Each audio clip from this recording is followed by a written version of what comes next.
എത്ര നാളിങ്ങനെ പാത്തും പതിയും നടക്കേണ്ടി വരും എന്റെ പേടി.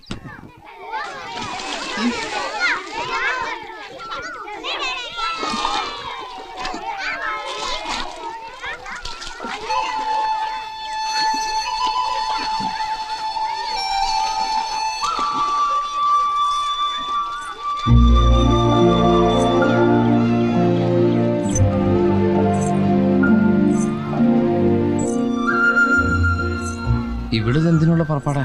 ആത്മഹത്യ ചെയ്യാനാ? മുഖം കഴുകാനല്ലേ?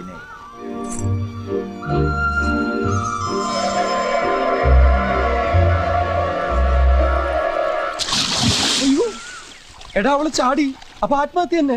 രക്ഷപ്പെട്ടു. അങ്ങനെയെങ്കിലും ഒന്ന് ഒഴിവായി കിട്ടുമല്ലോ. അവള് ചത്ത വീരപ്പക്കുറിപ്പ് നമ്മളെ വെറുതെ വിടും. അപ്പൊ രക്ഷിക്കണം. വാ. അവളെ കാണുന്നില്ല. പുലിവാലാകൂ. നീ ചാട്. എനിക്ക് നീന്താൻ അറിയില്ല. എനിക്ക് നീന്താൻ അറിയില്ല. അപ്പൊ പിന്നെ എന്ത് ചെയ്യും? നീന്താൻ അറിയുന്ന ആരെങ്കിലും ഞാൻ വിളിച്ചോണ്ട് വരാം.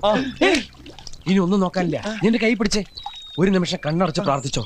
എന്നിട്ട് 1 2 3 ഞാൻ പറയും. അപ്പൊ ഒറ്റച്ചാട്ടം. കൃഷ്ണ ഗുരുവായൂരപ്പ ഭഗവാനെ, കൃഷ്ണ കൃഷ്ണ മുകുന്ദ ജനാർദ്ദന, കൃഷ്ണ ഗോവിന്ദ നാരായണ ഹരേ. കണ്ടങ്ങിരിക്കും ജനങ്ങളെ, കണ്ടില്ലെന്ന് വരുത്തും. ഒന്ന് നിർത്ത്. ഇങ്ങനെ പ്രാർത്ഥിച്ചോണ്ടിരുന്ന പിന്നെ ചാടേണ്ടി വരില്ല. 1 2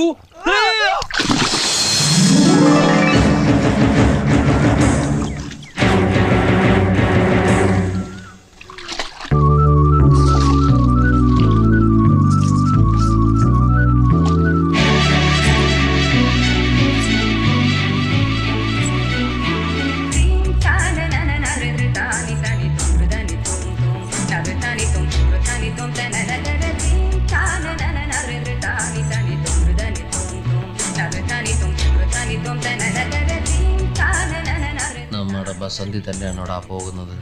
അവൾ ആകെ മാറിപ്പോയി. ആള് മാറിയതൊന്നുമല്ല, ദേഹത്തുണ്ടായിരുന്ന ചെളി കഴുകി പോയപ്പോ ഒന്ന് വെളുത്ത് സുന്ദരിയായതാ. വെള്ളം കണ്ടിട്ട് കാലം കുറെ ആയി കാണുവേ. ഓ, ഈ പുഴയെ ചാടിയ ഇത്രയും സൗന്ദര്യം കിട്ടുമെങ്കിൽ ഞാനും ഒന്ന് ചാടിയേനെ. നീ വെറുതെ ചാടി പുഴ ചീത്തയാക്കണ്ട. ഓ